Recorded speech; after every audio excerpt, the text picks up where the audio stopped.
আজের রান্নায় আছে জলকচু বা শোলা কচু দিয়ে চিংড়ি শুটকি দিয়ে একটা ঘন্ট বা ঝুরি বলেও বলতে পারো। খুবই দারুণ স্বাদের, ডাল দিয়ে খেতে খুবই ভালো লাগে এটাকে। তো চলো দেখে নিই কীভাবে বানানো হয়েছে। প্রথমে এই কচুর শাকগুলোকে তো খেয়ে নেওয়া হয়েছে, তোমরা আগের রেসিপিতে দেখেছো শাকটা কী করে বানানো হয়েছে। তারপর নিচে যে কচুটা ছিল, অনেক বড় কচুটা ছিল, সেই কচুটাকে মা প্রথমে খোসা ছাড়িয়ে নিচ্ছে, নিয়ে তারপর একদম ঝিরিঝিরি করে কেটে নিতে হবে কচুগুলোকে। দেখতেই পাচ্ছ প্রথমে লম্বা লম্বা করে কেটেছে, তারপর একদম কুচি কুচি করে কুচিয়ে নিয়েছে। একদম ভালো করে কেটে নিতে হবে এই কচুটাকে। আর অনেকের হয়তো হাত চুলকাতে পারে, তো সেই অবস্থায় তোমরা আগে তেল লাগিয়ে নিতে পারো, হাতের মধ্যে সরষের তেল, তাহলে মায়ের মুখে শুনেছি কম চুলকায়। আবার অনেকে কি করে হাতের মধ্যে প্লাস্টিক হলে লাগিয়ে নেয়, তাহলেও কম চুলকায়, কিন্তু নর্মালি চুলকায় না এটা এতটা। মা তো দেখছি হাত দিয়েই করে নিচ্ছে, কিন্তু শাকটা একটু চুলকাতে পারে। দেখো এরকম ঝিরিঝিরি করে কেটে নিতে হবে, একদম আলু ভাজার মতন করে, ঝুরি আলু ভাজার মতন করে একদম হালকা করে কেটে নিতে হবে। তারপর এগুলোকে সেদ্ধ করে নিতে হবে, নয়তো যদি কারোর গলা ধরার সম্ভাবনা থাকে, গলায় চুলকানোর, তাহলে কিন্তু চুলকাতে পারে। সেদ্ধ করে নিলে আর চুলকাবে না। অল্প পরিমাণে জল দিয়ে এটাকে ভালো করে ঢাকা দিয়ে সেদ্ধ করে নিতে হবে। সেদ্ধ করে নিলে খুব নরম হয়ে যাবে, রান্নাটাও খুব সহজে তাড়াতাড়ি হয়ে যাবে। যদি এখন গ্যাসের সমস্যা, তোমরা চাইলে একটা প্রেশার কুকারের মধ্যে 1 থেকে 2 সিটি দিলেই বাস হয়ে যাবে। একটা সিটি দিয়ে নামিয়ে নেবে, যদি দরকার পড়ে 2 নম্বর সিটিটা দিয়ে দেবে। এরকমভাবে ঢাকনা দিয়ে আমরা বানিয়ে নিয়েছি। জল কম করে দেওয়া হয়েছে, জল কম করে দিয়ে মিডিয়াম ফ্লেমে করে নেওয়া হচ্ছে। যতক্ষণে এদিকে কচুগুলো সেদ্ধ হচ্ছে, ততক্ষণে মা এই চিংড়ি শুটকিগুলোকে বেছে নিচ্ছে। এই চিংড়ি শুটকিটাও দেখো তোমাদের সাথে শেয়ার করছি। চিংড়ি শুটকিগুলো থেকে মাথাটা আর লেজটা ফেলে দেবে, আর পাগুলোকে একটু ছাড়িয়ে নেবে। লেজটা অবশ্যই ফেলাবে, লেজটা খুব ধারালো থাকে, কখনো যদি রয়ে যায় গলাতে কিন্তু লাগতে পারে।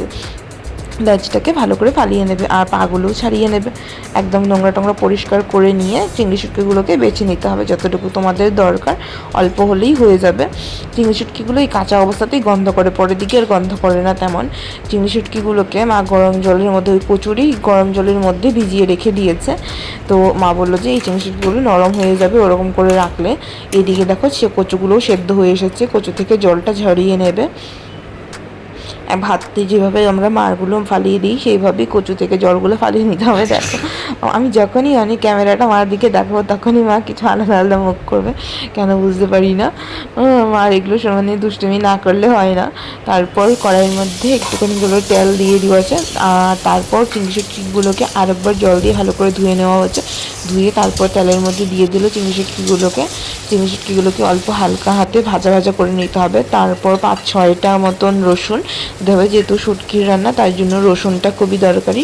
রসুনটাকে দিয়ে দিয়েছে, দিয়ে ভাজা করে নিয়েছে। ভাজা করে তারপর দেখে মা কী করে, যেগুলো আমি আর জানি না, কারণ আমি আমার কাছ থেকে শিখছি আর তোমাদের সাথে শেয়ার করছি। তোমাদের যদি রান্নাবান্নাগুলো ভালো লাগে, আমাদেরকে একটু সাবস্ক্রাইব করে দিয়ে পাশে থেকো।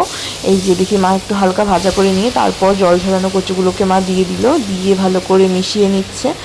তো আমার এই চ্যানেলের মুখ্য উদ্দেশ্য হচ্ছে তোমাদের কাছে বাড়ির সাধারণ রান্নাগুলো তুলে ধরা। আমি মার কাছ থেকে শিখছি আর তোমাদের সাথে শেয়ার করছি, তোমরাও চাইলে শিখে নিতে পারো। তারপর মা দেখলাম মশলাগুলো নিল, মশলাগুলো এক এক করে দিল, হলুদ দিল, নুন দিল, তারপর একটু মরিচ দিল। এই সব মশলাপাতি দিয়ে ভালো করে মিশিয়ে নিল। তারপর এই কচুটা রান্না করার জন্য একটু সময় দরকার, একটু সময় নিয়ে রান্না করতে হয়। কচুটা সেদ্ধ করা যদিও, তবুও একটু সময় লাগবে। কচুটা একদম শুকিয়ে নরম হয়ে একটু হয়ে যাবে, ততক্ষণ পর্যন্ত তোমার রান্না করে যেতে হবে। এখানে ঢাকা দেওয়া যাবে না, ঢাকা দিলে কচুর নিচটা পুড়ে যেতে পারে, লেগে যাবে কড়াইতে। এরকমভাবে 5 মিনিটের মতন পাতলা করে মিলিয়ে দিয়ে রাখতে হবে, আবার তারপর নাড়াচাড়া দিতে হবে। এরকম করে করে রান্না করতে হবে।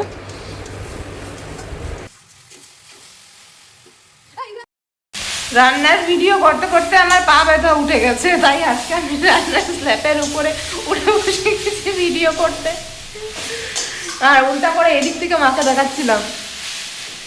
হচ্ছে আমাদের রান্না করার একটা নতুন স্টাইল। রান্না করে বিকালবেলা আমার গরম লাগে, সেজন্য মশারি লাগিয়ে দিয়েছে। নেট তো পাওয়া যায় নাই, সেজন্য মশারি লাগিয়ে দিয়েছে পিন মেরে। দেখেছো টেকনিক কত? জানলাও খোলা থাকলে মশা ঢুকবে না, হাওয়াও ঢুকবে। গরম থেকে বাঁচার পদ্ধতি। দিদি আপনার মাথায় আসে কোথা থেকে আসে?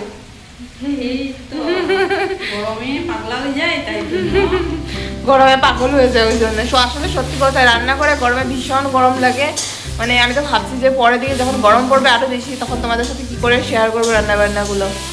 দেখা যাক কীভাবে কী করি, কিছু তো বুদ্ধি বের করতে হবে। তোমাদের সাথে গল্প করতে করতে এখানে এই যে কচুগুলো নরম হয়ে এসেছে, যথেষ্ট একদম নরম হয়ে মানে শুকিয়ে গেছে। আগে যতটুকু ছিল তার থেকে পরিমাণটা কমে এসেছে, আর আস্তে আস্তে কড়াইতেও লেগে ধরা শুরু করেছে।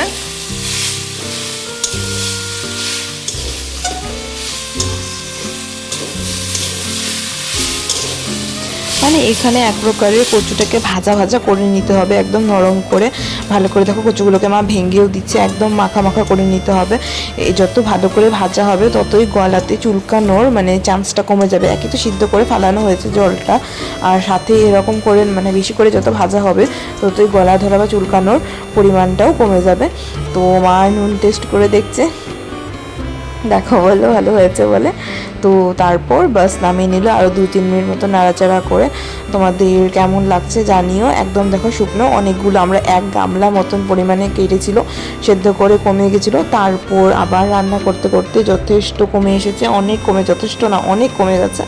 দেখো কেমন লেগেছে। আর কোনো রকমের মশলা না, শুধু হলুদ, নুন, জিরে ধনের গুঁড়ো ওগুলোই, আর একটু রসুনটার জন্য এর স্বাদটা একদম দ্বিগুণ বেড়ে যায়।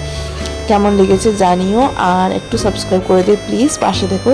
অনেক মানে তোমাদের কাছে অনুরোধ রইল, একটু সাবস্ক্রাইব করে দিয়ে পাশে থেকো, আর লাইক করে দিও, কমেন্ট করে জানিও কেমন লেগেছে। ধন্যবাদ সবাইকে।